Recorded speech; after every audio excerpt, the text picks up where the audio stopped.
Good evening, dear viewers. It's a great honor and privilege today speak with Jason Dozzell, the youngest guy who scored in England top division, former football icon of Ipswich and Tottenham Hotspur, former English under-21 national team player. Jason, thank you very much for your time and energy. It's a great honor to speak today with you. No worries. Pleasure too. Pleasure. It's a football cup. It's World Cup fever these days. What do you think generally about the World Cup, about England national team, Croatian national team, and generally World Cup? The World Cup has been very good. Packed stadiums, lots of goals. So yeah, I think it's got off to a good start. Obviously, the climate is hard to play in, but yeah, the teams are seeming to adapt to it very well. So yeah, it's been a good start. What do you think about Croatian national team? Do you watch maybe some games and our icon Luka Modrić? Yeah, man. I can't have a bad word to say about Luka Modrić. He's one of my favourite all-time players, especially for Tottenham. He's 41 years old and he's still producing at this level. It's crazy. The same as Cristiano Ronaldo and Messi. They seem to be able to do it at their age is quite incredible, really. So, yeah, it's just a pleasure to watch. What do you think about days when Tottenham became Crotenham? Because we have 4 Croatian guys in 1 year, Kranjčar, Modrić, Pletikos, and Čorluka play in the same year for Tottenham. Who is your favorite? Modrić. Well, there's only one Croatian for me, and they're all very good players, but Modrić was the special one. Out of the 4, he was just an incredible player for Tottenham, and he's gone on for Real Madrid. Now still playing at Juventus. So definitely my favourite one is Luka Modrić. And Harry Kane World Cup campaign is the name of the England national team. Yes, he single-handedly got when we thought we was out. But you want your big players to step up. Harry Kane is definitely a big player, and he stepped up last night and got us through. So we're relying on him and Jude Bellingham, 2 top players, to get us through games at the moment. They are the 2 which is we're looking upon to get us through. Jason, do you remember your young days in Langham Lions and when Sir Bobby Robsona, the greatest manager in Ipswich Town history? Ipswich Town is only for Croatian viewers. Great club. They was a champion in England in 60s. They win UEFA Cup in 80s. Do you remember a call from Bobby Robsona to came in Ipswich? Yes, I mean when I was a schoolboy, Bobby Robsona was the manager. So at 14. Yeah, he was the one I went to high school boy forms with, but I just missed out on him being my manager because when I got to 16, he got the England job, so I missed out for him managing me personally. But yeah, he was the one who signed me at 14 to play for Ipswich. So yeah, a great man, great manager, and sadly missed. 4th February in 84, Ipswich Coventry is a great date for your career and for England football. You became the youngest goal scorer in England, top division. Yes. Interesting for Coventry, goalkeeper was Radojko Avramovic here in Croatia. He played for Rijeka many years. All right, yes. Yeah, I remember it like it was yesterday, It's like 42 years ago now, and the record is still there. It's nearly got beaten by Max Dowman of Arsenal this year. Only by 2 weeks. I managed to scrape in by 2 weeks. So, yeah, records are there to be broken. But, yeah, this one's staying for a long time, I would imagine. Yeah, the interesting thing, your son, Andre, also debuts with 16 years and also goal on his debut. Yeah. He's, it's incredible days. Never used to believe in fate before. But, yeah, for him to go on and do what I did, to score at 16, it's just great memories for the family, and for the history of Ipswich Town. In that game against Coventry, you step in on the field and step out on the field was Paul Mariner, Ipswich icon and Ipswich great player. Who is your role model in your first age in professional job? My role model? Well, I grew up watching Ipswich since I was like 7 years old. So I managed to get some really good teams to watch. 1978 FA Cup winners. I managed to get to Wembley to watch that. They won 1-0 against Arsenal. But the real best years as a supporter, as a kid, was the 1981 season when they won UEFA Cup. Now, all these boys were my idols, my heroes. And if you would have said in 1981, when I was 12, in 3 years' time, you'll be playing with these guys, I would have said, yeah, you're crazy. But it did happen. So, yeah, it's just a great moment for me and my family. How is to share a locker room with Terry Butcher, also one of the greatest players for England national team and Ipswich Town? Well, obviously, I had to take time off school to go and to train. And walking into the changing room, full of international players, big characters, it was mind-blowing, really. But they was all great. But if there's one person, it would be Terry Butcher. We used to travel together back in the day. The young England team and the first team used to travel together. So we would travel to the England games together. So yeah, he was the one who looked after me. Alex Ferguson came in Manchester in '86. You watched Manchester a couple of years before. How you remember them from that age before Alex Ferguson stepped in Old Trafford? I remember a few games I played. I played at Old Trafford when my second game. My first full game was at Old Trafford. It's a completely different place now to what it was. They'd gone a long time in anything. Had great players, Brian Robson and people like that. Yeah, from the 80s to the 90s, it was a complete turnaround, which, won so many titles. And it was just a great experience for me. When we are speaking about 80s, the greatest rivalry in 80s was from Liverpool and Everton. In Croatia, we have many Liverpool fans. You witnessed that era, 6 titles of Liverpool, 2 titles of Everton in 80s. How you remember that rivalry and great players? Yeah.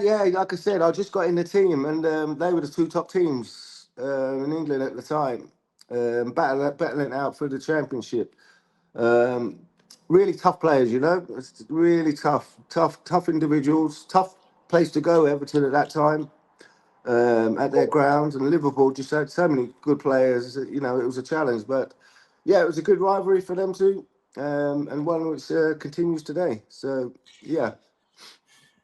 You scored a goal on the Highbury, you scored a goal on the Anfield. What is your favorite field to play on away games? Obviously, we have a rivalry with Norwich, which is just up the road.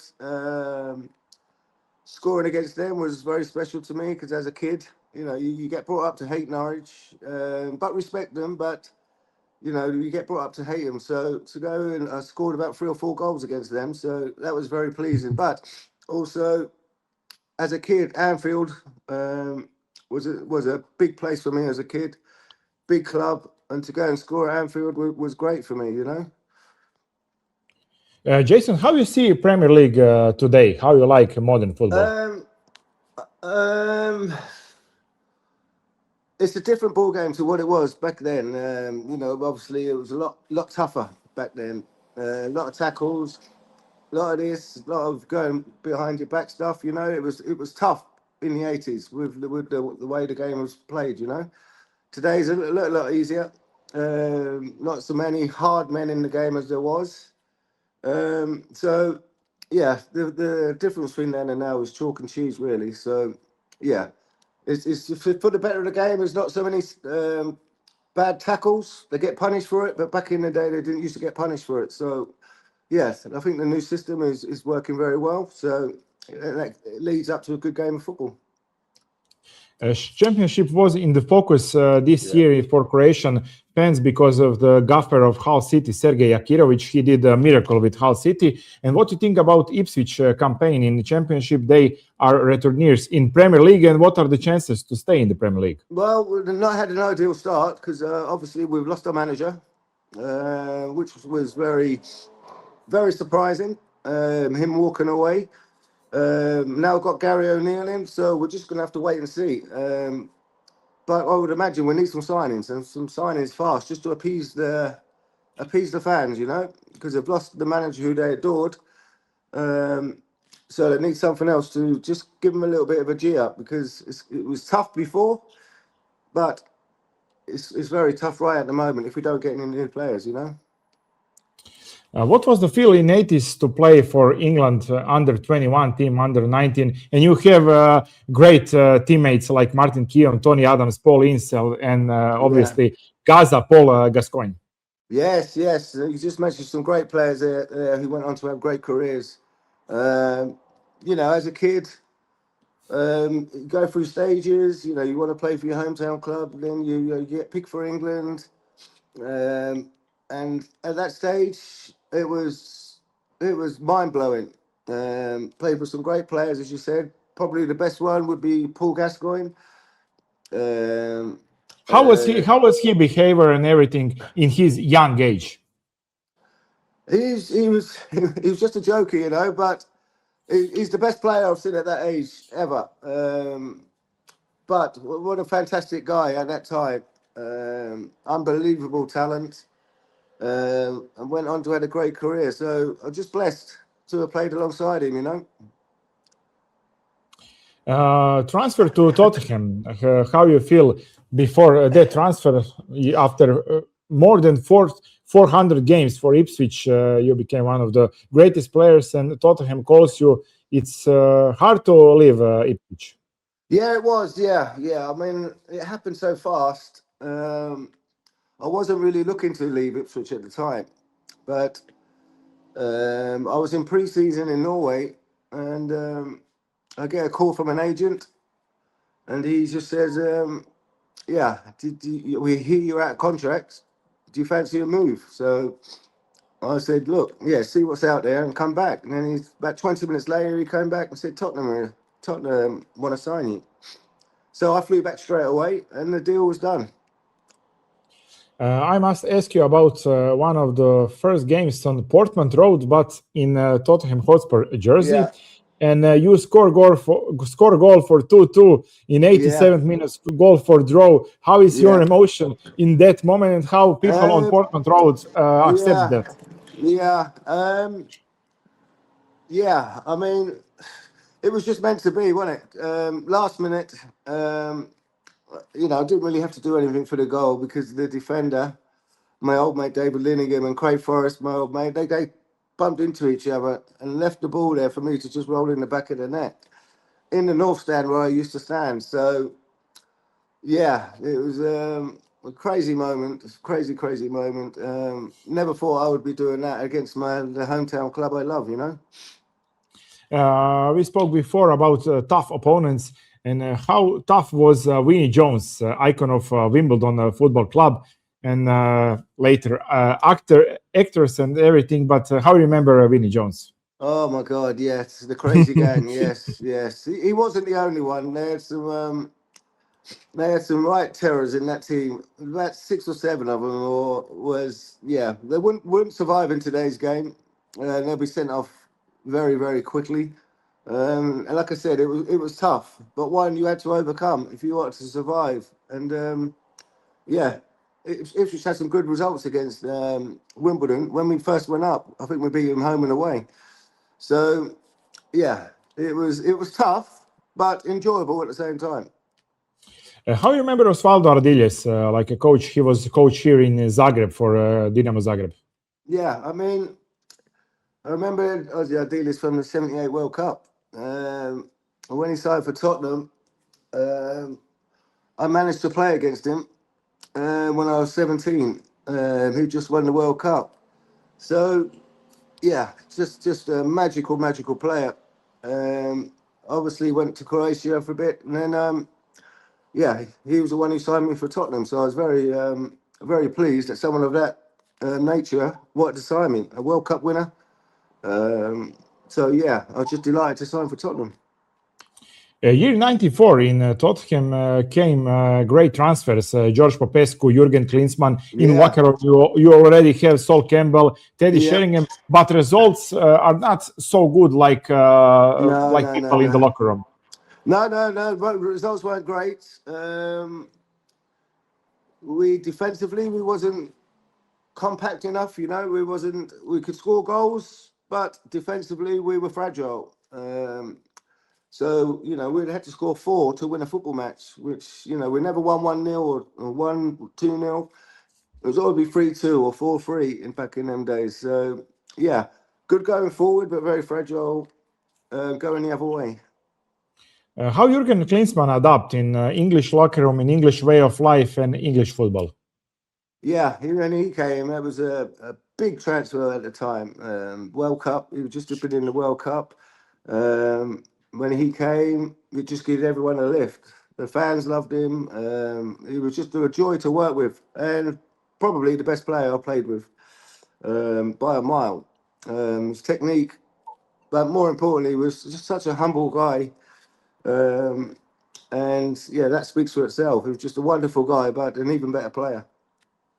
And Teddy Sheringham, how do you remember Teddy Sheringham? Yeah, Teddy Sheringham, yeah. He was the big one that shocked me how good he was. It's not until you play with these guys, try and train with them. Sorry, you realise how good they are. I'd seen him from afar, but actually training with him every day, he's the one who shocked me the most. How good he was. Technically, very, very good. Very good in the air, both feet, left foot, right foot, and just very intelligent. How Tottenham fans, former players, teammates, and fans receive Sol Campbell transfer to Arsenal? Oh, it was a big one, yeah. It wasn't a very nice one. It got ugly, the abuse he took became personal, So he took a lot of stick, way too much. So yeah, but football fans are like that, especially Tottenham Arsenal. It was a big move that probably I wouldn't have done because of the hatred. But yeah, he was big enough to own it, and went on to have a very good career at Arsenal. Yeah, championship in the 90s was great. I just want to mention Manchester City play in that year when you play for Colchester. In Colchester, Romano Lua. In Millwall, Tim Cahill. In Notts County, the coach was Sam Allardyce. In Fulham, Kevin Keegan. In Bournemouth, Eddie Howe was the player still. And Wigan today, Portugal, Gaffer and national team coach Roberto Martinez was player for Wigan. Right, gotcha. Yeah. So yeah, great days, great players for that age. Yes. Some big players played in that era at that time. Going to clubs, big clubs like Fulham, who had just been took over. They had a lot of money, so they were ready to splash the cash and go from League One to Champ or whatever to the Premier League, and it happened. So yeah, some big players played in that era when I played. All striving just to get to the Premier League, Jason, my last question. In 90s and 80s, football romantic was great in England, in all of Europe. Yeah. Now it's commercial, is in PR, and everything is is on the top level. The tickets for the games are much expensive. And what do you think about this age of Championship and Premier League? Well, like I said, you got, watching the World Cup, you got the water breaks for 3 minutes. They're not water breaks, they're commercial breaks for the American audience. I don't like it. If you wanted a drink, it could take 45 seconds, you get back on. Because what you're watching, once they have a drinks break, the momentum changes. It's happened a lot in a lot of the games. Teams are on top, have a water break, and then the other team comes back because the manager is allowed to intervene in the water breaks and speak to them, which is for half time, not a water break. Not a water break. Jason, thank you very much for your time and energy. Pleasure. It was a great honor to speak to you. I want all the best for you. Thank you very much. Thank you.